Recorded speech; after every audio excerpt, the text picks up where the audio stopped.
Nagka-boyfriend ako noon. Such a wonderful experience, hindi ko kayang kalimutan. Kasi, mahal na mahal ko si Rolly nung time na yun. Pagkatapos, syempre, one time sabi sa akin, Eds, bibigyan kita ng surprise. Gabi yun. Sabi ko talaga, binblindfold niya ako. I know. Blindfolded ako. Sabi niya sa akin, Eds, ibaba mo na yung pants mo. Sabi ko, grabe ka naman. Masyado nga ako sa surprise. Sabi sa akin, sige na. Sabi ko, Rolly, ayoko ng ganito. Ano ba to candlelight? Surprise. Hindi ko kakayanin to. Sabi sa akin, sige na, Eds, i-follow mo na lang. So, ang ginawa ko, ibinaba ko yung pants ko. O yung ano mo, ibaba mo na rin. So, ibinaba ko na rin yung underwear ko. At that time, usong-uso ang bikining itim. Oo. Ayan, so ibinaba ko ang aking bikining itim. Sabi niya sa akin, Eds, tumuwad ka na. Sabi ko, ha?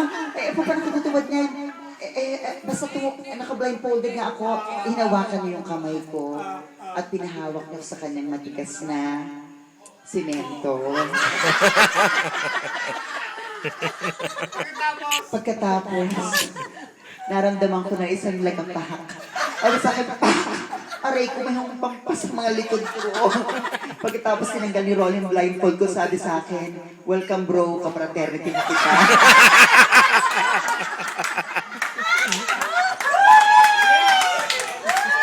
Hindi ko malimutan yon.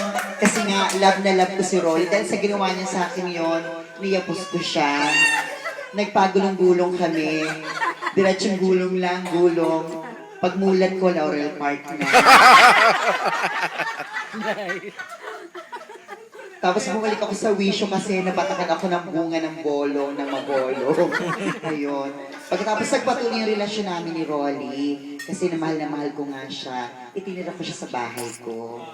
Pagkatira ko sa bahay ko, dahil sa minsan may mga pagkakataon na talagang mababa yung self-esteem ko.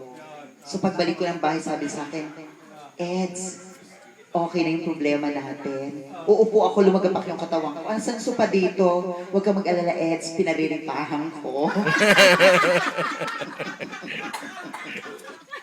Hindi rin siyempre naiiwasan minsan, nagkakabanak ako lang sa pananalaki pag walang masyadong trabaho sa parlor, walang kita.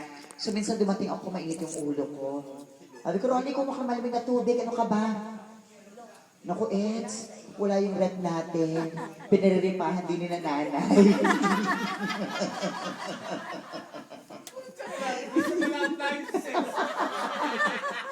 Naubos ang lahat ng appliances ko. Pero okay lang. Dahil pagkatapos mawala ng mga appliances ko, nawala na din si Rolly sa buhay ko. Oo, may kusa. Hindi na kailangang utusan. Lahat ng bagay, ginagawa niya kahit lubag sa kalooban ko. Oo. At saka, mapagkawang gawa talaga. Isipin mo, may darating na babae, pahigain sa kwarto. Pasensya ka na, Han. Bisita dapat sa kama. Ako sa sahig lang. Tapos ramdam ko na yung lumilin doon. sabi ko, Han, bahala ka na kumontrol. Intensity 5 lang yan.